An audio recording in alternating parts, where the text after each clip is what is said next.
Hello, welcome to Ripke Studios guest musician feature. This is episode 7, I believe. Ooh, And I'm finally getting around to my good friend, Mr. Daryl Bean. How you doing, Daryl? pretty good, Dan. How are you doing? Good. I'm doing excellent. There we go. That's a better view. Okay, cool. Is there a meaning behind number 7? Is that like I got lucky number 7 or something? No, no. not really. No. Sorry. Eh, it'll live that way in my brain. Okay, Yeah. so well, I was number 7. That's kind of so It's a good number for sure. It is. It's a very good number. Yeah, sorry if I'm squirming a little bit. I just changed my setup, so I'm just getting used to this new angle. But I have my drink. Nice. Cooler. Cheers. All right, we'll get into it. So, have you seen any of the other episodes before? No, I've watched like little bits of them, but I kind of wanted to walk into it sort of Cool. cold. Yeah. You know? So I'll just ask questions. A lot have to do with music. With you, I'd like to talk about performance and education too. Cool. And you got like the background you have there is awesome. You got the stereo going. My place here. Yep. Yeah, it's You pretty got the okay. vinyl. You got Got a lot of vinyl. Yep. Looks like you got the couch right there in the sweet spot for listening. It's pretty. Yeah, I do have kind of like the golden triangle happening. Yep. It's pretty good. Yep. Nice. All right. So I'll start off with this question because this goes back to the beginning. I was wondering when you were a young lad, when did you start getting interested about learning and playing music, any instrument or singing? That's a great question. I think it started for me with recorder, believe it or not, because I figured out like that I could figure out like pop songs on the recorder. Because when we started playing recorder, it was I think 4th grade, so like 1984, 1983ish or something like that. So Thriller was huge, and I learned how to play Thriller on the recorder. Awesome. That's kind of a big deal, right? So, Yeah. and then we went to band, and I've never been particularly athletic, really, and I had a bunch of friends that were doing band, so I decided I'm going to join band. I had no idea what I was going to play. I think like everybody that's 12, I thought I was going to play drums. Yeah. And everybody wants to play drums, and not everybody can play drums. And my parents, I think, made it pretty abundantly clear that I was not going to play drums. I went to the first band meeting, and they didn't test or anything for different instruments to see what was a good fit or anything like that. It literally was just like, what do you want to play? And I had a couple of friends that were playing saxophone. And, okay, I guess I'll do that too. That was it. That was the sum total of my decision making was that I had a couple friends doing it, so why don't I do it too? Yep. So that was it. I started playing saxophone, and it was fun. It was I just had a lot of fun, and it was something I took to pretty easily. Oddly enough, because of the recorder, because fingerings are similar. I think that I realized I had something when my band director at the time was this like retired band director from the public schools, and I went to a parochial school, and he was just kind of doing this as like extra money, and he was teaching band there, and I remember one time he had these like steely blue eyes that like if he was angry at you they would just be like like ice picks, and I remember he looked at me and he goes, you're gonna make money with that thing one day. And I was like, I'm sorry, is that bad? I'm not sure. What does that mean? And he was just a really great mentor. My second year in band with him, he lent me his tenor saxophone to play because he wanted me to change the tenor saxophone in band. And what I didn't know at the time is he had lent me his Selmer Mark VI tenor saxophone, which are like, for those of you that aren't sax player people or anything like that, it's like a $10,000 horn now. That's very, people love them and they're great and all that sort of stuff. So he lent this like 11-year-old or 12-year-old or whatever, I don't remember how old I was, but he lent me his tenor saxophone to play. And, like at the time I was like, oh, cool. And now looking back, I'm like, there's no way I would have ever lent anybody I taught one of my instruments. There's no way. Yeah. That's kind of what got me going, I guess. Yeah, that's cool. Yeah, I remember one of my guitar teachers he just got this class. He went from metal, he was big metal Hmm. player. Then he totally switched, sold all his gear, and went to classical, and Yeah. eventually got his doctorate in classical guitar. But he bought one that was 50,000, and Yeah. we are just in. He wasn't lending it to me. We're in the lesson room. He said, "Here, you want to try it?" And I said, "I don't want to touch it. I don't want to touch it." Yeah, yeah. I Maybe. love the way.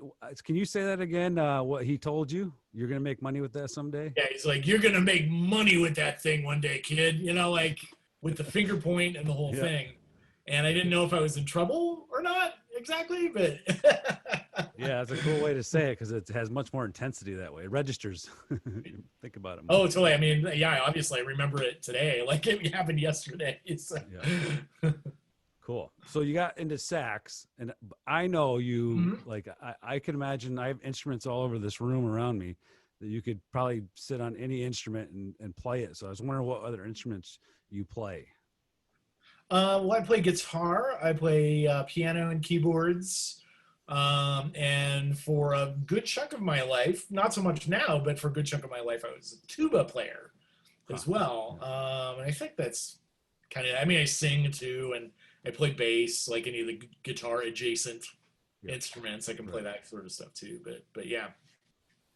Yeah. So it seems like once you start really getting in down that path, and obviously you were, you're just around instruments, you're around other musicians, you just start to pick things up, and they relate. So they relate in your mind enough that you can do it.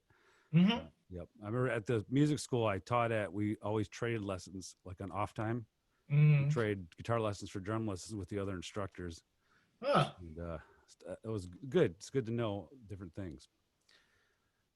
Now, was wondering. I have a friend. I'm going to do this later because this is a kind of big question. Okay. My friend, Mr. John Churchville, he's doing the Michigan. Here we go. Michigan Music Education Association Music Practice Podcast. Okay. Doing that, and he has like two questions. He was wondering if I could ask you that he could add to his Sure. podcast. Okay, I'll do that a little later. I have the Okay. questions up here, um, and it's the kind of music education, right? Because that's the organization. But all right, so we got. Next question kind of leads into that from what I just said. Mm. Is you learn these instruments and you were jamming, you could play, and then eventually you said, okay, this is you were told that you can make money doing that. It was Mm. obvious that you're good enough. Lie. Yeah. It's all lies. But So you decided, hey, I'm gonna study music. So can you tell me what led you through your music study and into teaching in well, yeah, I mean, that's a pretty long and winding road, actually, to coin a Beatlesque phrase. So when I was in high school, um, yeah, I started in high school as a saxophone player and ended up as kind of like a dual, like tuba and sax player. And while I was in high school, I met three people that completely changed my life in that time period. I guess kind of four in a way too, because none of it would have happened without my band director that I had at the time, a guy named Dave Stevens, who was band director for my sophomore through senior years. And when he started, he was really young. I don't even think he graduated yet, actually, from college. So he was like early 20s. And you're very idealistic when you start out in your early 20s. You're like, I'm going to bring in all these cool musicians and I'm going to show these kids that you can blah, blah, blah, whatever, like, so he would bring in people all the time to do things. I remember we had a sectional with the trombones and tuba players in our band, which it makes it sound like it's a lot, but there was like six of us in my band because it was tiny. And he brought this guy named Normal Idell in to do a sectional with us and to help us with playing parts and getting a good sound and all that sort of stuff. And he introduced himself and he said, I'm a teacher and a professional tuba player. And that concept never occurred to me. Like, wait a minute, you can be like a professional tuba player? what? You know, like it just seemed like, I mean, I knew there were people that did it, but it's, you know, kind of like that rock star thing of like, oh, these are people that came from the planet Mars and you can never be that person. And here's another, you know, another dude who lives in, you know, upstate New York or actually Southern New York, that was doing this thing and, you know, making a living as a music teacher and tuba player. And that kind of made me go, wow, dude, what? You know, and then a couple of years later, um, my high school, this is kind of a rambling story, but it all goes places, trust me. My high school that I went to was a very like superpower athletic kind of school. And we had this basketball tournament every year called the McDonald's Classic in Erie. And they would get teams from all over the country, like all these top ranked teams to come in and play. Like I saw Kobe Bryant when he was in high school, play at this thing. And like, you know, he was already like in USA Today and all that sort of junk. Like, you know, he was a thing. And, you know, they would have this big basketball tournament. So we would have a jazz band, like a big band, play at this basketball tournament. And because my school was tiny and the number of students that could handle playing in a big band was even smaller, my band director would hire in all these people to play all the other parts. Like usually the rhythm section was all hired, like most of the brass section, and pretty much everybody was hired except maybe 4 of us that were band students. So the first year that I played it with him, he hired this guy named John Cross, who's another Southern New York dude, who played lead alto saxophone. And we were doing these songs and he's playing and playing and he's just like, he's improvising. He's throwing all this stuff in and he's playing solos. And it was like the coolest thing I'd ever seen. And I'm like poking him on the shoulder in the middle, like while the game's going on, I'm like, hey man, how do you do that? And he was like, oh, it's improvisation. You take chord tones and like, you know, how do you explain improvisation in 30 seconds during a basketball game? But you know, he kind of like laid it out a little bit for me. And I remember he had a wireless mic. And at one point, like he went out, like it was after the game was over, we're still playing. And he's like, he wanders out onto the basketball court and he's soloing and he's walking around. And I'm like, this is the coolest dude I've ever seen in my entire life, you know, right? So that blew my mind, that whole idea of like, I can improvise and I can learn how to do that. And that's really cool. But then like the sort of pièce de résistance of the whole thing was the second year that I played in the McDonald's Classic Band, my band director was able to hire this guy named Bruce Johnstone to play baritone saxophone. And Bruce played in the Maynard Ferguson Big Band. He played with Woody Herman. He played in this group called New York Mary with one of the Brecker brothers. I mean, like he's a serious dude.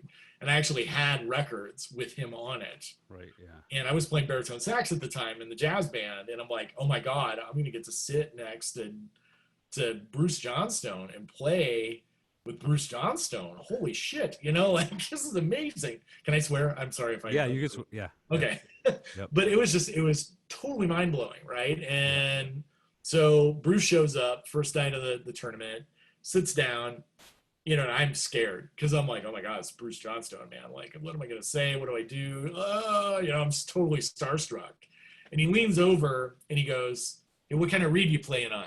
He's like, he's from New Zealand and he's also like got kind of a Buffalo accent. So he's got this kind of weird accent. He's like, hey, yeah, what kind of reed you playing at? And I was like, I don't know. Is it a reed? What's a reed? You know, like I'm freaking out. I'm like, I think I spit out finally that I'm playing on like a 2.5 or something like that. And he reaches in his bag and he hands me one of his reeds. And he's like, here, this is a Rico Royal 4. They kick ass. And I was like, oh my God, he gave me a reed.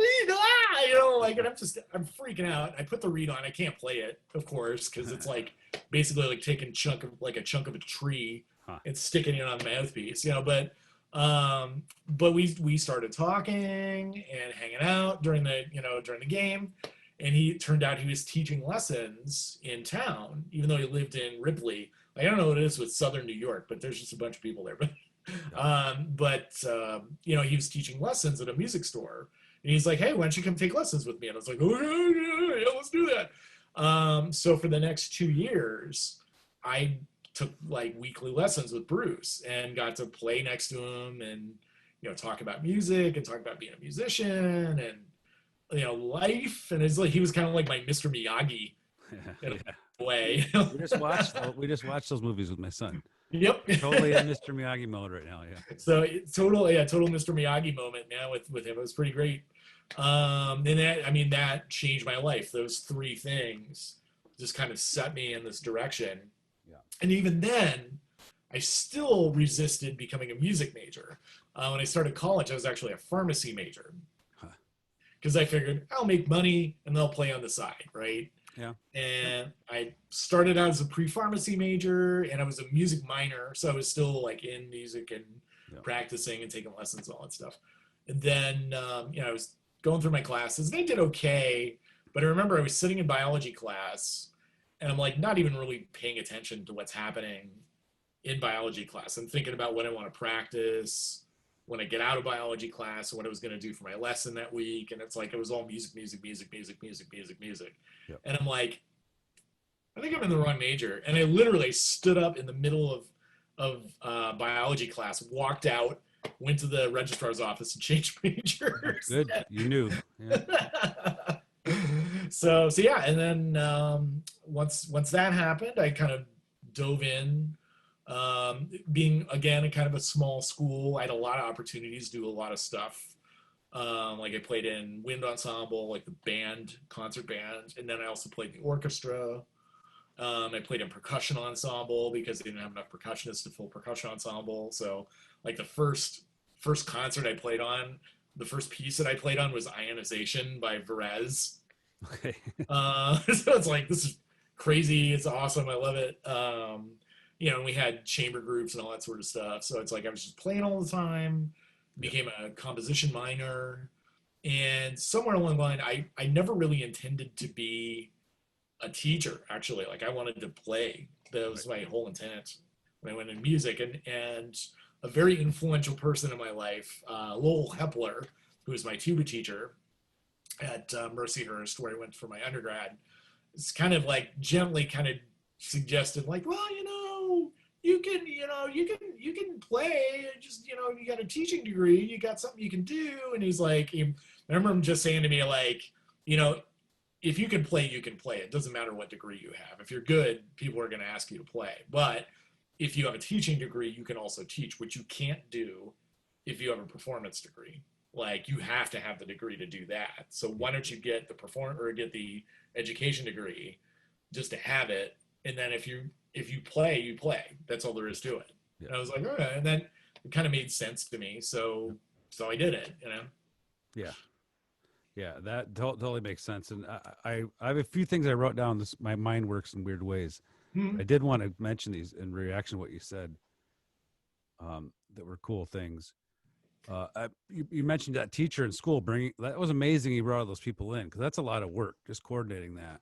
Oh, it's immense. I mean, he took us to see the Cleveland Orchestra. Yeah, I grew up in Pennsylvania, so that's like a 2-hour drive to go see the Cleveland. We went to go see the Cleveland Orchestra, and he would play records all the time in class and stuff. There were a lot of really cool, awesome things that he did that, that a lot of times as you become more of a veteran teacher, you feel like you don't have the time for.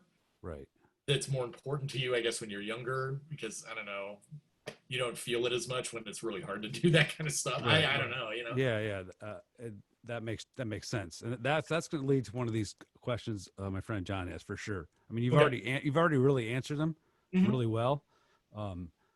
Another reaction thing I wrote down. I can't read my writing. This was a weird one I thought of. When you were talking about improvisation at the basketball game. Mm-hmm. Here's a weird thing my brain does. I think like basketball is a improvisation within a structure, and each team has 5 players. So it's a dual pentatonic jam. There you go. Anyway, another thing was when you mentioned playing with somebody who you revered as a musician. I was going to ask you, and you brought this up, but you were in awe of him, but you also had you were intimidated a little bit, right? Oh yeah. Big time. Yeah. So that's one of the things that if you can overcome that and step into that situation, playing with people like that's what's going to make you awesome. I really have to give Bruce a lot of credit because I mean, like, he's such a gracious guy, and so like, I mean, he's so aware, I'm sure, of the sort of hushed awe that people have of him, because he plays as well now as he did when he was in Ferguson's band in the '70s and all. I mean, he's amazing. He's really amazing, and he would almost go out of his way, but not to a point where you don't trust him, to make you feel good about your playing. Like, he really was like, "Hey man, you got a great sound. Like, yeah, that was really good." Or like, "Hey, why don't you take this solo? Take it, see what happens." Like, Yeah. he give you a couple pointers, and you go up and you do it, and he's like, "All right, yeah, it's pretty good, man." Like, Yep. I felt really encouraged. I'm like, Jesus, Bruce just told me that I sound good. Yep. Maybe I sound good. I don't know. Like things you never thought of even before. Like, I never really, I mean, I try to play the right notes and in tune and all that stuff, but I never really thought of myself like, do I have a good sound?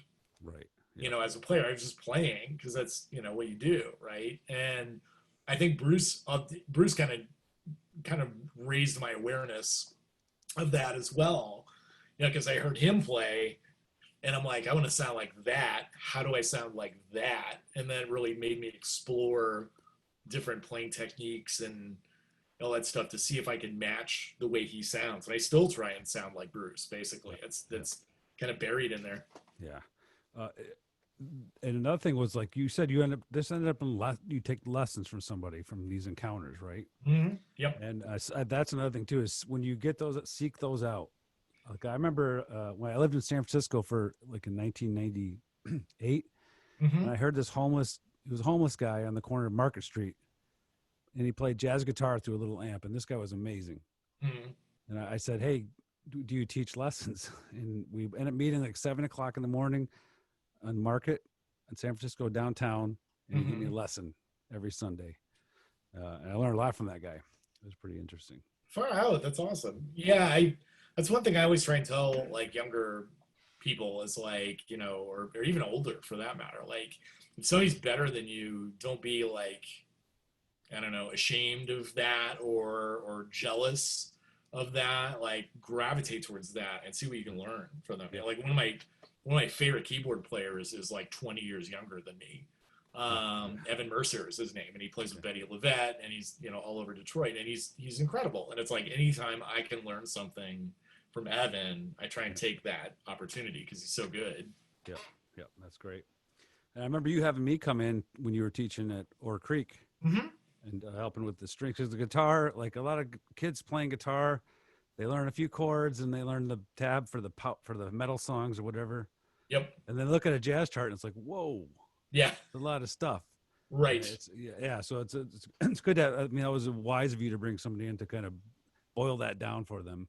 Oh, 100%. Because I mean, I didn't know how to teach them how to do that. And like, I could barely play it myself on guitar. So how do I show somebody how to do it? So it was great having you come in and help them with that. And they flourished. I mean, like, just having you come in, how many times you come in? Like a handful, right? Yeah. They're preparing for a concert. Right. And I mean, like, they just flourished in a very short period of time because you knew how to show them how to do that. Yeah. I didn't. Yeah. Those charts, they look at it and there's all the, if they have the triangles and the dashes. Yep. Like, this is looks like algebra class. But yeah, I try to boil that down to just the major and minor triads, because probably somebody's hitting the other notes. Start with that, and you can find any chord. Mm-hmm. Yep. All right, I'm going to jump around here a little bit. That's cool.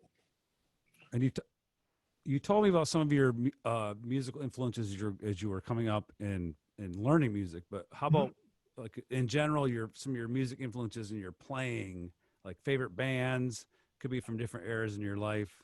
Oh boy. I know one is Morphine, right? Oh yeah, I love Morphine. Yeah, I know that. Well, I mean, if you look over my shoulder right there, that entire thing is all CDs, right? And I've got like records back here. So I have this really just voracious musical appetite, and I listen to everything really. You can get something out of pretty much any style of music. So I don't know, I like a lot of stuff. I seem to tend towards like jangly melodic pop. Like people joke about that all the time. That like if there's a band and they're jangly and they have kind of a melodic singer or something like that. That I'm usually like, have you heard these guys? And it's like, yeah, go figure. You know, like Fountains of Wayne or gosh, XTC is one of my like one of the big threes for me. You know, the Beach Boys, Beatles, and XTC Yeah. are kind of my big three. But then also, you know, like I love jazz and I've listened to all different kinds of jazz. Like I think Charlie Parker is probably my favorite all time saxophone player. Chris Potter is kind of my favorite like now saxophone player. But I, you know, and I love Bill Evans and Miles Davis and you know all that sort of stuff. So and orchestral music too. Like even though I don't play as much orchestral or any orchestral music now, I still love it. You know, I still love listening to it. So Yeah, yeah. And so imagine you have a mix of vinyl back there too and CDs. And just curious because I can see the speakers. Let me see if I can guess. Are those hold on, the monitor ones, right? oh no, those are pretty vintage actually. They're not JBLs, right? Nope, no, Okay, not I thought JBL. they're the JBL ones that they're often used as monitors. Nope, Gotcha, nope. gotcha. I can't tell. I can't tell what they are. They're kind of far away. They're Infinity reference ones with Okay. the knit Yep. ribbon tweeters. I got them from Yep. Gannon. Yeah. Yeah. Yeah. Cool. You're not I got running all that. my stuff from Gannon actually. Yeah. Yeah. I think I've seen all that stuff. Yep. Yeah. I once got an opportunity to buy a whole lot of audio equipment from an audiophile in Ann Arbor.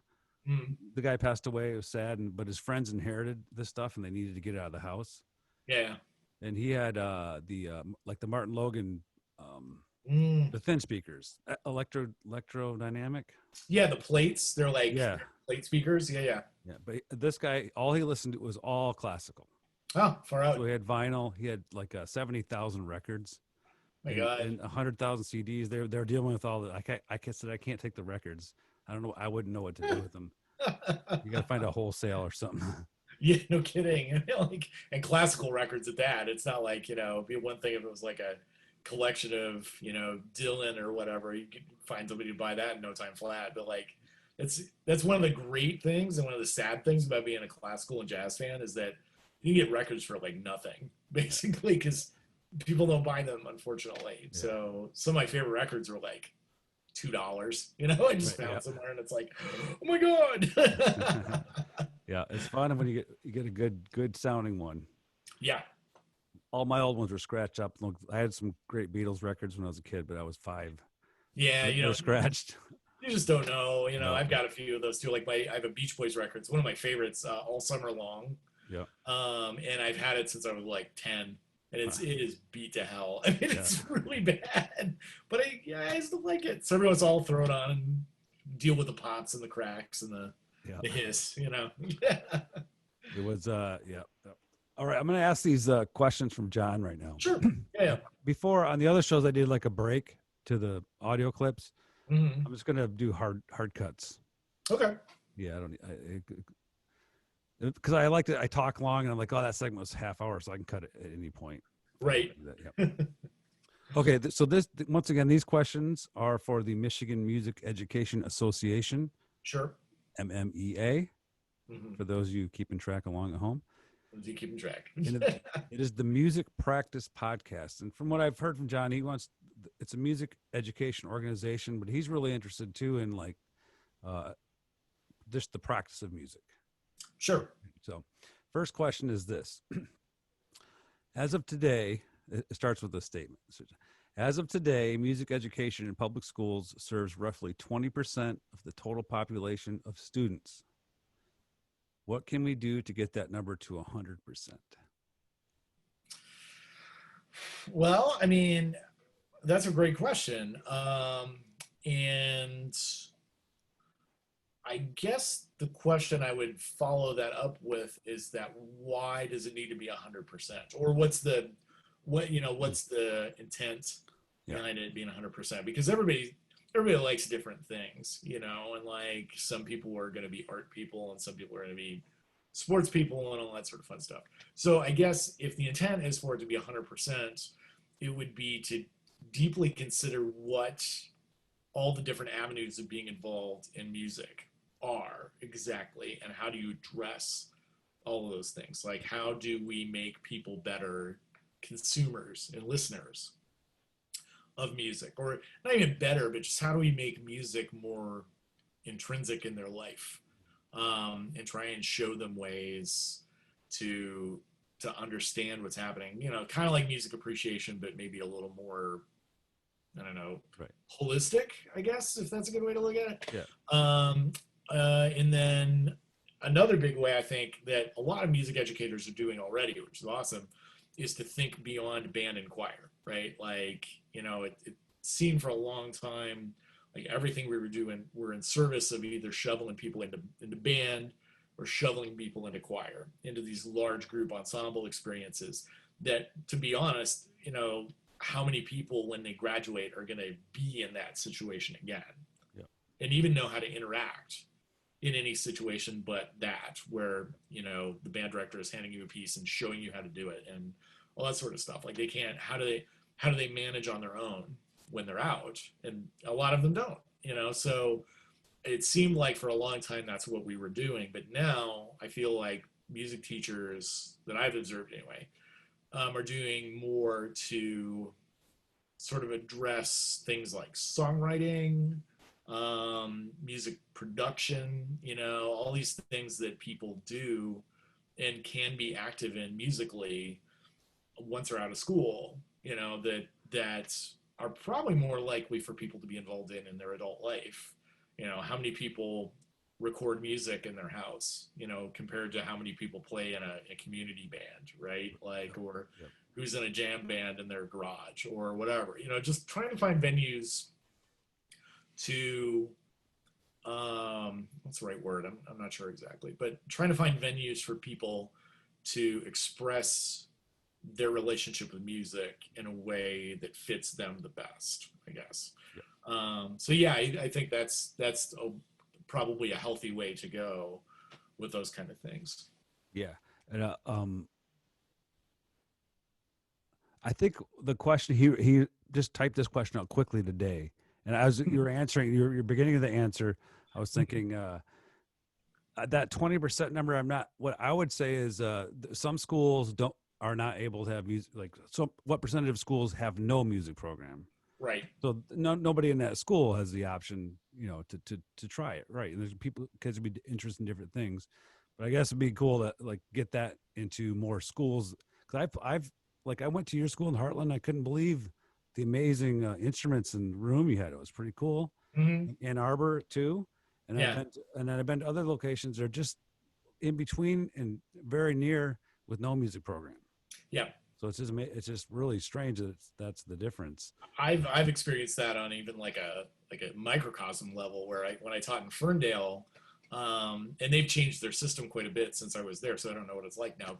But before, they had, I think, 5 or 6 elementary schools, and I taught at 4 of them, as a traveling teacher. And it would go like in one district. I would go from one building that had everything, like I had a full suite of Orff instruments, and I had, all the things that you would want to have in an elementary music classroom in the year 2000, to a school where I literally had like a cart with, maybe like a bin full of handheld instruments, half of which were broken, like, and not a lot of resources really to work with, all within the same school district, just different buildings and in different areas in Ferndale and Royal Oak. And it was really hard. Like, it made it challenging to try and provide an experience for everybody that worked in all these different buildings. And I think it was somewhat successful, maybe somewhat not successful. It's hard to say really, but yeah, it's wild. There's some schools where there's nothing, and you have no music at all. Right. Yeah. You're mentioning of like the other classes, like songwriting. I think of my interest in music has led me to so many different things. You get into technology heavy, you have to if you want to record, Mm-hmm. and also into just stagecraft, Yep. performance, thinking about yourself on stage, video Mm-hmm. kind of ties into it, like we're doing right now. Yeah, and so like if a student had the option to do a band, have to learn an instrument and play, I don't know what they'd be playing, maybe not the music they're listening to, probably, Mhm. or do something where they can record their own music. Both are awesome tools to learn. And, Mhm. what would you pick?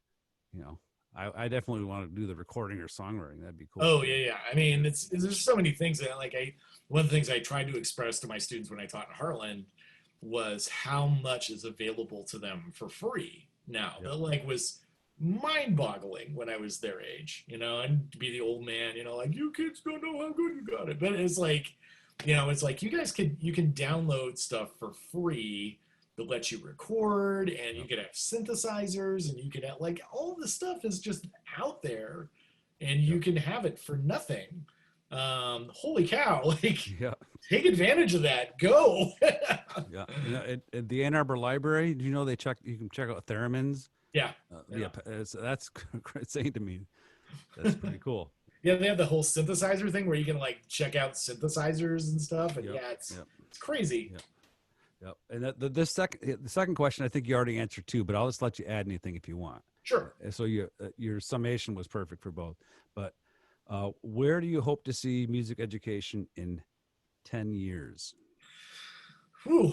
Um, I really would like to see more music teachers embrace more world music and diversify, because it's not just because of like a sociological reason, though that's a perfectly good reason to do it, but also because I feel like a lot of the concepts you can learn in different styles of music are kind of side doors into learning concepts that you would use in Western, traditional kind of music. Like one of the things that I tried to do was I tried to use counting from classical Indian classical music to try and get kids to understand the idea of rhythm and the connection between rhythmic patterns and words, Yep. to kind of bust them out of the whole like this is a quarter note and a quarter note is one beat, like this sort of representational Right. method of saying rhythms, just to kind of give them another way of approaching it, because I don't know if that's ever happened for you where like something's presented one way and you're like I don't get this, and then you see it in some other framework or some other sort of facet, and then you go oh I Yeah. get it now, so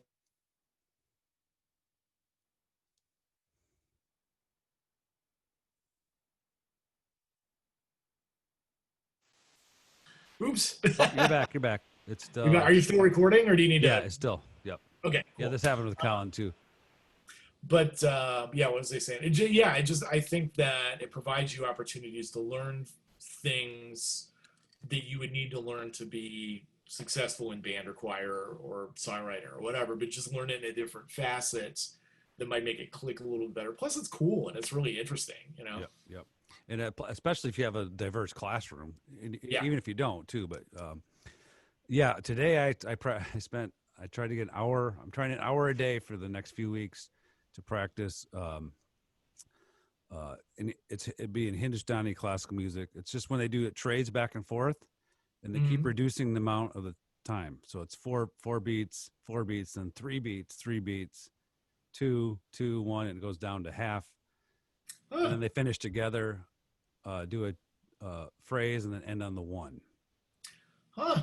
So to get that, like I'm trying to get it where I can do it without thinking about It's it. like it's like a blues, Yeah, yeah, yeah. trading in a blues. Yeah, and it's crazy that like you kind of bringing it around again. If I had never been in percussion ensemble in my undergrad, I would have never even known that there was such a thing as like the Indian classical, ta din takidi ta, Yep. that like I would have never even known about it unless except for the fact that we had done a piece in percussion ensemble that Right. used that, and I had to learn the whole, Yep. the what it was a tala, I think. Yeah. Is Yep. what it's Yep. called. Yep. I had to learn the whole thing, by rote so that I could play it with the percussion ensemble. Yep. And another thing too, if you're just trying to make a living, I mean, the more things you can play, Yep. you can, even if you're not a master at it, you can sub sometime just for things. Oh yeah. Yeah.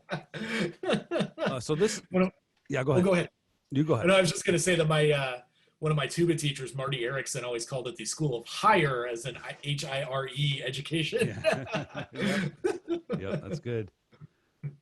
I'm very interested in this because I I've been a musician all my life, but one of my second loves, another performing art, that's much more stripped down, is the stand-up comedy. Oh yeah. And I have a lot of friends who are very into it, but you're one of the only ones who's actually like put your foot in that world and then kept walking. So Yeah, yeah, I'm curious, and also theater too, right? yeah, Yeah. yeah. So It's all theater and acting and stuff. So so yeah, just I'm just curious, like how those both of those experiences work, because you probably were just stepping out into something you don't know yeah. and just going for it. Yeah, that's kind of it. I mean, as far as stand up, I mean, I've been thinking about it for years, probably a decade or more. I don't. I It might just be like a middle aged white guy thing. I don't know, but because there are a lot of us. Yeah, I'm just yeah, saying. But yeah, I've been thinking about it for probably 10 years, maybe more, because I've always loved stand up comedy. yeah. And I had a weekend where I didn't have my kids, and I didn't have a gig, which was unusual at the time. And I was trying to find something to do, and I'm like, oh, I should go see some stand up. So I happened to go to the Mark Ridley's Comedy Castle website just to see if there was a show that night, and there wasn't, unfortunately. But I happened to notice up in the corner of the screen there's like a little thing for if for classes, stand up classes. Huh. And one of the things that had held me back from going to an open mic and doing it is I had no reference of like how to do that. Right. No idea how to do stand up. And I'm like, I'm gonna go up there and I'm gonna yak for 5 minutes and I'm gonna be terrible and people are gonna boo me and it's gonna be like I had this. First of all, I was assuming that people came to open mics, which they don't. So if you're worried about that, not so much. Don't worry about Okay. that. But Yeah. but yeah, so I kind of saw it as this opportunity of like, okay, well, it's affordable. It was like $175 for a 6 week or 8 week class or something like that. And I'm like, so it's affordable to me right now, and it's almost Christmas. And if anybody's gonna buy me a good Christmas present, it's gonna be me. And there was a show at the end that once you build up your set, you go do the showcase. And I figured, okay, I'm going to do the class, I'm going to do the showcase, and if it's awful and terrible and I hate it, I just never have to do it again, and I can check the box and I'm done. But I might like it, who knows? So I took the class, and I think there were like 20 of us or 22 or something in that class, and I loved it. I mean, I happened to have a really good class because most of the people that I was in that class are still doing stand up today. Yeah. And that's not normal. Like Yeah. usually maybe one or two keep going and the rest of them drop off because they did it and it's over now. But I think out of my class of 22, like 18 or 19 of them are still out there now punching it out, Yep. doing stand up. And yeah, it's a blast. I did it because I'd gotten to a point where I'd been playing in bands for 25 years at that point, maybe more. And a lot of club gigs and weddings and stuff like that. I've been playing brick house for 20 years, Yes. right? And like there comes to a point where I'm like, it's just not exciting anymore. Where I don't get that like butterflies in the stomach, like, oh, I don't know, Yep. kind of feeling that I missed. And I get that all the time doing stand up, where like right before you go up, there's that this could go real bad Yes. feeling. And it's scary and it's fun. It's kind of like my equivalent of skydiving, I guess, which is what like other middle-aged people do to get a thrill. Yeah. I guess I don't know. And so if you do a show now, like how many minutes do you do? Depends on the show. I mean, I can do about 15 comfortably. I can stretch to 20, but I really don't have more than about 20 minutes worth of material, unless I do like literally everything I've ever written, good, bad, or ugly. But more likely it's going to be more like 7 minutes. And I guess I don't know, like I could feel weird about that, but then I recently saw a thing, like it was a memory that another stand-up comic had posted from some festival, and it was like all these big name comics, and they all had 15-minute sets, and I'm Yeah. like, okay, well, if they can do 15 minutes, then I'm okay. That's all right. I mean, sure, they have specials and all that sort of stuff, but it takes a good year to build up 20 minutes of Yeah. material at first until you get really good at writing and Right. get a sort of a thing going, and then you can do a little faster, but it takes a while. And do you have to bring a lot of gear for those I have to gigs? bring no gear, which is what makes it even better. Yeah. I So mean, like now in the era of COVID, a lot of people do haul their own mic with yeah, them, yeah. Well, and yeah. I might start doing that I too. would I do mean, that. Yeah. the shows I've been going to, I haven't done a lot of shows either. I think I've only done like 3 shows since COVID broke out, and all of them went through extremely, like deep measures to like they have like 3 mics that they're swapping Yeah. and they're cleaning them in between comics, and Yep. so they've really been very careful about it, but still, there's a certain comfort in like, nah, I'm good. Pull your own mic out and handle it. Yeah. So Yeah. And that's an easy thing to switch. totally, yeah. Yeah. So it's amazing. Like, think of a gig you showed up to where you didn't have to bring any gear and you had to play for 15 minutes. So good. We don't make any money either, but Yeah. Right. Right. But I mean, but you get those butterflies. So it fires yeah. you up and it's something you want to do regardless. It's such a blast. I mean, I just did a show recently, and it was so fun because it was like this outdoor show at a winery, and it was like this like panorama of people, so you had to kind of keep moving while you were talking. And I just remember that like there was this table like not that far away from me, like right in front, and there was this like big burly dude, and I just remember like I looked up. I usually like I get a little nervous and I get like, I don't know, like anxiety or something when I look people in the eye sometimes, so it makes it tricky. But remember, I was like looking around the crowd and I happened to catch this guy's eyes, and like he just had this look in his face like he was hanging on every word I was saying. He's Yeah. like he's nodding and the whole thing, and I was like, oh my god, he's in it. Look at Yep. him. Yep. You got him. Yeah. That's I got him. It was delightful because then he laughed in the right places and the whole thing, Yep. and it was like, all right, I'm maybe okay with this. I Yeah. don't know. Cool. Well, maybe in like 2 years, I'll be texting you, hey, can I open? Can I open for you? Can I open your special? Yeah, you're like, nope, sorry, I've made it. I got Mulaney open it for me. All right, let me check out. I always like to ask this question too because it's some good stories. Mhm. Back to the performance aspect. Yeah. I'm gonna do. I always like to ask worst and best gigs, and it could be a type of gig or a specific gig. But let's start with the worst gig. Do you have a one you could point out as an example as the worst ever? I think Yes. I think I know of one that might be, but Oh, really? I maybe don't not. know, because this was pre you. Okay, Like okay. you didn't know me when this Yeah. happened, but I'd be interested to find out what you All thought right, it was. yeah. But I think the one of the worst shows I ever did was I played in a band in Pennsylvania called Eastern Smile. It was like an original band. But we did some covers and stuff like that. There were 9 people in the band. We had like a horn section, we had a percussionist, 2 guitar players, the whole thing. Like it was a giant band, right? And we played at a place in Northeast Pennsylvania that had 3 people in it all night. So there are more people in the band Yeah. than there are in the audience. It was super depressing. I mean, it was like real because I think we had just put out an album Yeah.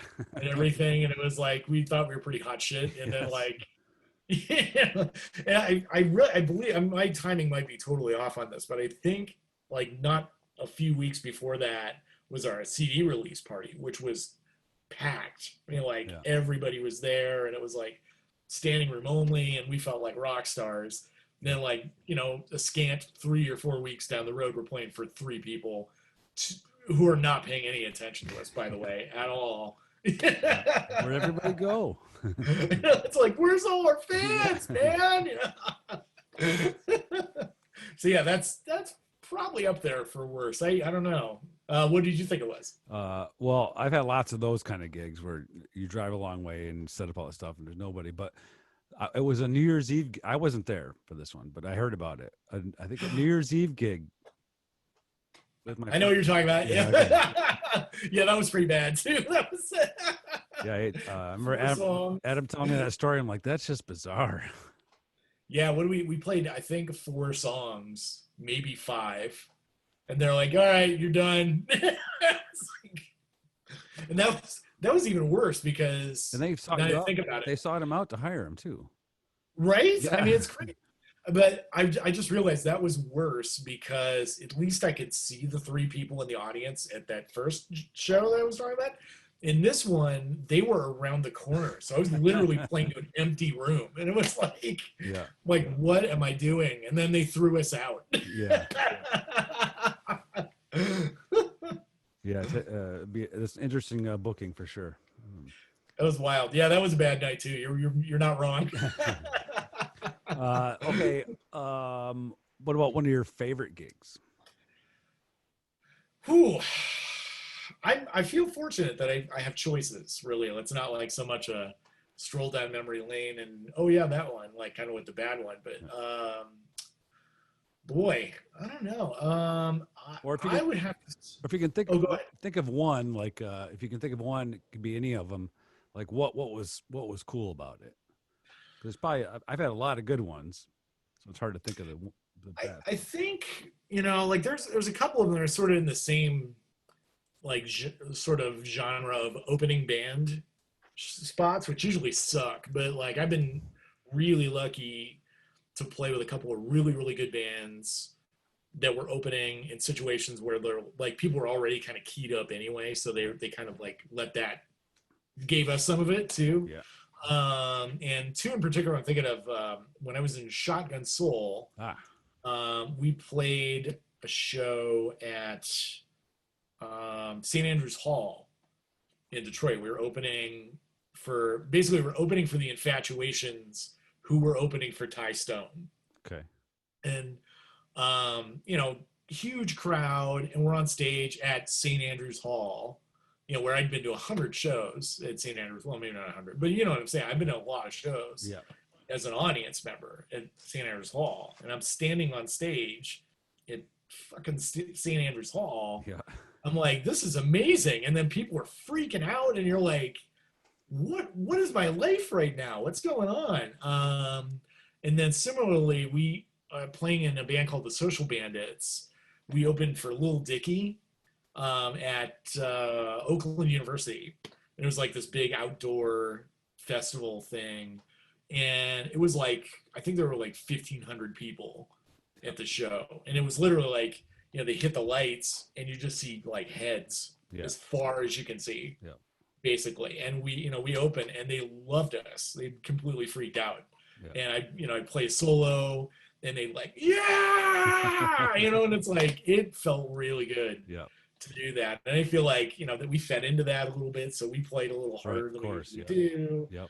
And it was a great night. It was a lot of fun. Yep. Cool. Yeah, with the crowds worked up, you get it's a get you going. Yeah. Energy goes back and forth.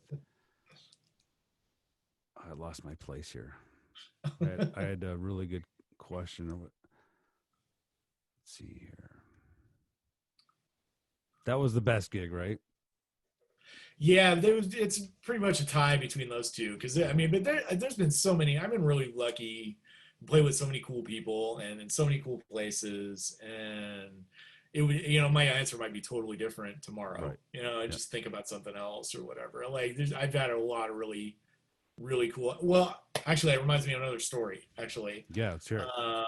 So I think in that same wheelhouse, we used to have this thing in Erie. That's where I grew up, in Erie, Pennsylvania. We used to have this thing called First Night Erie on New Year's Eve, where you buy like one ticket for whatever it was at the time. I think it was like $30, which in $1990 was a lot or whatever. Oh, yeah. But and you could go to all these different places and see all the stuff, and it was a really fun night. It was really cool. And my friend Paul played bass, probably still does.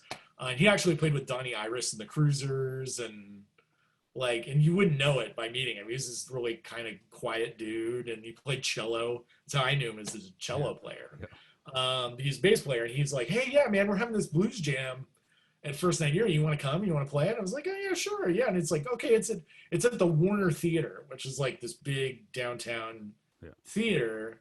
But he was so like cash about it and so like laid back that it was like, oh, it must just be like a little thing. Yeah, the lobby. Whatever, no big deal, right? So I get there with my girlfriend at the time, and we were running late because we always ran late to everything. And I come backstage, and it's like, it's dark, it's kind of quiet, and then there's a guy like, "Who are you? What are you doing here?" And I was like, "Paul, bass player, told me you could jam." And he was like, "All right, well, after this song, we're gonna, it's like, get your stuff together, and then after the song's over, we'll bring you out on stage." And I was like, "Okay." Like, I'm going, what's going on here? So I get my horn together really fast, and they haul, like, he's like, "All right, go," like, rushes me out on stage, and like, I come out on stage and realize the Warner Theater is full. Wow. And I'm like, what the fuck? Like, and there's all these like heavy hitter players in Erie, like all these like really, really well-known players are on stage, and they're all looking at me like, who is this guy? Right? And they just kind of went with it. I'm sure, that was easier than throwing me out off stage. And I'm like, okay, cool, whatever. So they call a blues. Now, fortunately, it's all blues. Right. Yeah. So I made it really easy to play. But like the first song happens, and like we kind of make up a horn part. Right. So there's another saxophone player, of course. And so we kind of make up a horn part and kind of jive, and it's pretty cool. And then another song goes by, and they throw me a solo. So I'm like, oh God, here we go. Because I'm like, I think I was 19 when this happened, or like 20. I was barely old enough to shave when I played this gig. And so I played solo, and everybody's like, "Rah!" And I'm just like, oh my God. Yeah, somebody says like a casual blues jam, you just think it's like a living room session, or like sure, I thought it was just gonna be a bunch of dudes standing around itching their bellies, whatever. Like, I didn't think it was gonna be a big deal, even though it was at the Warner. I should have put something together then. Yeah. But even then, I'm like, I don't know, maybe it's not, whatever. And yeah, it was amazing, but I was terrified when I stepped on stage because I had no idea what to expect, right? Well, you mentioned St. Andrews Hall. I have a different St. Andrews Hall story. Oh yeah. I did play there like last year. Mm-hmm. But I bet my experience was totally different. We played for it was a software company's corporate party. And we played for it was long tables, and they're having dinner. Yeah. In that room. Can you imagine that? And like what band were you playing with? Sukali. Sukali, yeah. Okay. And like not that long before, we saw Beats Antique there, and the room was the whole foundation was shaking with bass, and people was packed. And then we played the dinner. Definitely a different experience, but it was cool to play that room. I've done enough of those too, where it's just like nobody is listening. You can be doing whatever, It's those. One of my heroes is the guy who used to play piano at Weber's Inn. Okay. Somebody different now. I think it's Will Bennett plays there now, but there was this tall dude that was shaved head, and I loved like listening to him play because he would throw crazy shit in his set. He'd be playing, just like loungy piano, and I'd be there with a band setting up in the Habitat Lounge or whatever, and like, I'd be listening and it'd be like, wait a minute, I know that song. Like, I think the first time I caught him, quote unquote, he was playing Paranoid by Black Sabbath. Okay. And it was just like, wait a minute. Na na na na na na na na na na na. Yeah. What is he doing? And then I'm like, all right, I gotta pay attention to this guy because he's doing some things. And he played a Soundgarden set one night. Cool. He did like a whole half hour of Pink Floyd. Yeah, I would dig one night. That. Yeah. And like I went up to him one night when I was there, and I'm just like, I've been listening to you. I know what you're doing. Yeah, that's pretty cool. Yeah, I did. I had a lot of those. I had a lot of restaurant gigs where I knew I was background music, and I knew that's. I Mhm. was just there to provide ambience. So I yeah, towards the end of the night, I just throwing like random stuff Oh for yeah, fun. nobody's listening. Nobody cares. Yep. It's a little disappointing, but because you want to get caught, kind of, Yeah, right? I yeah. mean, Well, I had these cool. 'Cause I couldn't sing these tunes, so I had these chord melody arrangements for like Thriller, like you mentioned Thriller earlier, yeah, and just pop tune, Aha's Take on Me, nice. and just fun stuff like that. See who noticed it. Yeah, it's fun. I've gotten to do a little of that myself. Like I played piano for a wedding one time, just like dinner music, and I just learned a bunch of crazy stuff. Like I learned Versace on the Floor by Bruno Mars, Okay. just Yeah. to see if anyone would notice, and like Yeah. I played a couple of Mister Rogers tunes because I just it was Yeah. like just seeing if anybody would call me out, Yeah. basically. Yeah. If I was there, I hear that. I would definitely hear that stuff. I would dig it. Like I would get You're interested like, all of a sudden. Yep. mm. Well, so some of these, I have a few more questions here. Some of these I Sure. like to always get in just because I like other musicians to hear it. But I'm going to combine these two. I've asked a lot Okay. of these people that. But as far as music is something, it's fun to play with other people, Mhm. right? And sometimes when you're in a band, like I'm lucky I've got along with all the people I played with. But there have been moments on the road, sometimes in the RV. Mhm. Uh, but I was wondering if you could describe some of the qualities you see in an ideal musician or an ideal bandmate, somebody to play music with. That's a great question. There's a lot, obviously. I mean, like it's fun to play with the best people you can play with, like the most skilled and most interesting players. But I think beyond that, like it's really important to find people that you like and get along with to play with. I guess it's one thing if you're like if you want to be the next big thing, or like you're really trying to like take over whatever the music industry is anymore. Then you can kind of put up with people's crap a little bit more is sort of like a means to an end. Yeah. But if you're just playing like in town or whatever, which 99% of us, that's what we're doing, you might as well have fun. So you should be with fun people that are easy to work with and can take criticism or can take, suggestions Yeah. well and with a spirit of like, um, you know, best intent, I Right. guess is the best way I could put it. Um, and I love playing with people that make weird choices when they play Yeah. and do weird things because it gives you the springboard to do your own weird things Yeah. when you're playing. Like I love it when people throw some curveball in, like if somebody's just who you're playing solos with. One of my favorite people to play with actually was Ralph Armstrong, as a bass player in Detroit. Oh, I He plays actually with I opened with he was a band. Yeah, he was amazing. Oh my yeah, gosh. yeah. Yep. He's a maniac, and he like when he solos, like you never know what's gonna come out. Yep. Like I mean, he was played like Popeye the Sailor Man in the middle of like solo time or something. Like, and he just throws this crazy stuff in, and it's hard not to respond to that. It's really easy to blow it off if like somebody's playing the same lick that they've played 100 times Yep. in a night, even really. Yeah. But when somebody just goes completely left field and throws some weird ass thing in, you're like, that's gonna go somewhere. Yep. Yep. It's interesting. And you may be the only people that enjoy it. Like your audience might be like, what are these guys doing? But sometimes it's fun to just take those hard left turns Yep. and just go into Weirdsville. That's sort of fun. Yeah, I like doing that. I sometimes I do it and like I get the look. Yep. Like, I just want to try. I just want to try it out. Yeah, I've a couple of those shows that I've done, like with Adam, when he's done those shows at Connor O'Neill's for different artists and stuff like that. And I remember there was one night I was playing with him, and I just like I wanted to see how out I could play Yeah. on piano and still kind of be sort of in, kind of like what's the weirdest thing I could play. And it's nice to have people that'll accommodate you and Yeah. allow you to do that and then ask you to play with them again, oddly enough. Yeah, I mean, I always look when somebody does that, they start to go out.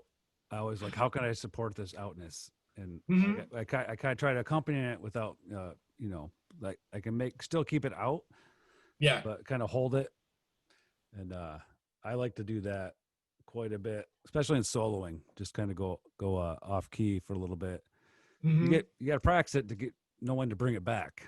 Right. Yep, Yeah. yep, yep. To bring it back smoothly, without just sort of being like, well, that was fun. Well, let's go back to the real thing. Like whatever. It's a bit of an art, and it's gone south more times than it's gone well Yep, for me, I think. yep, But it's fun. It's fun to try anyway. yep. I love taking chances with music, and there's 12 notes, so you can do anything you want with them. Every song and the music that's ever made, the 12 notes. So why not be creative Yeah. with it? 12, right? Yeah. It's something like that. 12-ish. And there's bends and stuff like that, quarter tones. But all right. Oh, Means? Is that what they're called? Like that bend in the portmanteau and in Indian vocals. Mean.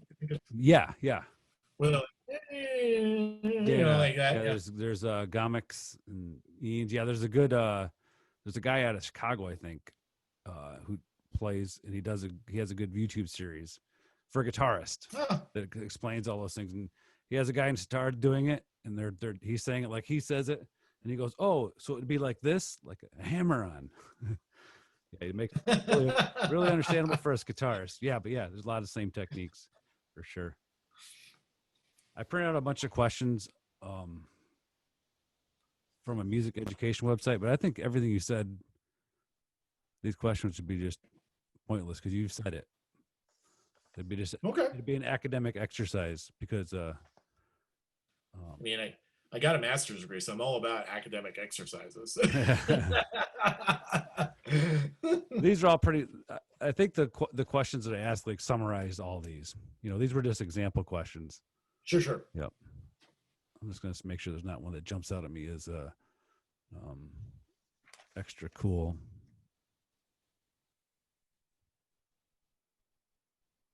Oh, how will you manage and protect the school's equipment? Just kidding. See what I mean? They're kind of that way. It's like somebody who's Yeah. doing it right, right now today. Yeah. So there's a lot of music teachers who are like at my son's school. Uh, it may be the same in other schools in the county, but no singing, no moving, no instrument play, and I think Yeah. remote instruction from the music room to the class via screen. So like that, like so Yeah. the person at my son's school, it's her first year, so she's stepping into. It's not what she trained to do, right? For sure. Right. Yep. She'll get it. Well, like a lot of these things that teachers are creating now because they have to go virtual. I'm telling them like, you're going to have this now. So you can always use it. You might have to tweak it and stuff, but every year you're going to have this material that you can curate and use in different classes. And it's kind of like bringing the guest Yeah. musician in. You're bringing in all this extra stuff related to what you're teaching. Totally. And even though the circumstances might change, like, at some point, hopefully, we're not, trying to manage a pandemic, but the things that you did during that are still valuable and they're still cool. So, Yep. yeah. Yep. And it's making people create more stuff that's going to be available too. Totally. I had one. Oh yeah, I'll have one last question. You're cool to go for one more question? Absolutely. Yeah, Yeah, for sure. yeah. I try to keep these. Yeah, plus my hard drive is getting full. Ah, I got a spare one just in case it doesn't fit. So, weeks. yeah, I've been doing transfers all day. I had to buy a new hard drive. I filled up the video. Like, Yeah. I'll buy a 2 terabyte hard drive full. Oh, I got to get another one full. It's crazy. Yarg. Yeah. Okay, so I was wondering right now, like you're probably not gigging a lot right now, and I know you're doing comedy and stuff, and people aren't doing a lot of musical pursuits, but maybe before March or looking forward, I just wondering, like more recently, who are some of the main musicians you're playing with? Like when you're like just friends and Well, friends in the honestly, music. actually, I'm not playing a lot. Actually, even prior to the pandemic, I kind of stepped back quite a bit from playing live. And it was kind of like I've been sort of in this like reevaluation phase. Right. Like, what am I doing with music? Like, why am I doing this? And what do I want to do? Yeah. More importantly, so I've been kind of turning the boat slowly towards composition and recording, and I've got a couple of projects that are kind of fun. One's been on the burner for a while, and we're kind of slowly making progress because that's how these things go. But I'm working with a couple friends of mine who wrote a like kind of a musical, or not musical, but they've written like an episodic thing. It was supposed to be a TV show, Yeah. and now I think we're going to do it as a podcast, sort of a thing. Okay. That's basically like a how do I put it exactly? It's kind of like Waiting for Guffman, sort of like a community theater Okay. kind of Oh, yeah, mockumentary Yeah, sort of a okay, yeah. deal. And they're the show that they're working on is called Jonestown the Musical. So as in like Reverend Jim Jones. Yeah, And yeah, stuff. yeah. I So got that. so my job is I have to write Jonestown the Musical because there's going to be a real Jonestown the Musical at the end of it that we're going to perform, sort of like in It's Always Sunny in Philadelphia when they did The Day Man Cometh, Yeah. or The Night Man Cometh, and there's actually like a show Yeah. in the show. Yeah. So I've been kind of slowly churning on that, like what that's going to sound like, what's going to look like, not even look like so much, but what that's going to be. Yeah. And then a good sort of a new friend of mine, a guy named Andy Reid, who's a record producer in Saginaw, and he worked with a friend of mine, Amy Petty, on her album, which is fantastic. I was kind of grousing about, heck, I don't even know why I make music anymore. Maybe I should just sell all my stuff and blah blah blah blah blah. And he was kind enough to reach out and say, "Well, send me some of your songs." Yeah. Huh. And I was like, "Okay, all right, whatever." So I sent him some tunes, and in like a week or so he came back and he's like, "This is really good. You should do this." He's like, "You should make something," because he's like, "You've got some good songs. I can hear what you're doing." Mhm. And he's like, "I think you should do something with it." So I've been like kind of riding on Andy's advice Right. a little bit and thinking about, well, maybe I could take a few. I've got these songs out there, and then maybe I could write a couple more, and then I would have like an EP. And so I've been really putting a lot of thought into that because I just got kind of bored of playing covers Right. Yeah, for sure. and really needed the juice of like original material. And I figure like if I do something it's kind of stupid but fun, Yep. and good. I mean, that's the trick, is that with like Jonestown the Musical, it has to be good enough that people want to listen to it, Yeah. but not so good that it isn't funny. Right. It's got to be kind of funny, right? So, and then do something maybe it's a little more like not serious, but more, I don't know, pure in its intent. Right. Yeah. Like just trying to make good songs, basically. Right, So, yeah. so that's what I've been kind of thinking about. I mean, I might do some wedding shows with Social Bandits, who have kind of gone from being an originals band, the grind and the thankless task of being an originals band, to, hey, we can make money playing weddings. Let's Yeah. do that. We really like playing together, but we're tired of doing that. So let's make money now. Yeah. They want me to do some saxophone with them. They were supposed to do a wedding with them a couple weeks ago, but wasn't able to because it was in Ohio. And I currently work at a university where if I went out of state, I would have to quarantine for 14 days. Okay. Yeah. So Yeah. That's not worth it. that didn't work out. Those are some of the things about playing gigs that are annoying. Like the recording and composing is the really fun stuff. Mhm. If you're with a band and you're jamming and that's a great performance, that's fun. But like the really pure things, those things are things I enjoy too, just creating. Yeah. And I like creating with a little humor. Did they write that show yet? Did they write the actual? Oh yeah. The script is completely written. Okay. Everything is written except Jonestown the Musical. And now we have to figure out like what's that look like? Yeah. What does that sound like? What's that going to be? Like is there a particular style that we're going to do? Or I don't know. I have a lot of thoughts Yeah. about it because I know what I'd want to do, and yet I don't know that it fits the narrative of this is a dumpy little community theater in the middle of nowhere. Yeah. you know, and yet at the same time, like I don't want to just be a crappy musical, you know, I want Yeah. it to be good. Well, you definitely have you have a lot of options like for the mood. Oh yeah, totally. I was thinking about trying to make it like a, I don't know, a panoply of different musical styles. You know, do Yeah. like the big rousing rock musical number, and then maybe try a rap, like a la Hamilton. Yeah. It's really terrible because it's a bunch of suburban white people. Yeah. So it's a comedy, right? Yeah, oh Okay. yeah, it's pretty funny. So yeah, and we're definitely playing the Jonestown the musical card for laughs Yeah.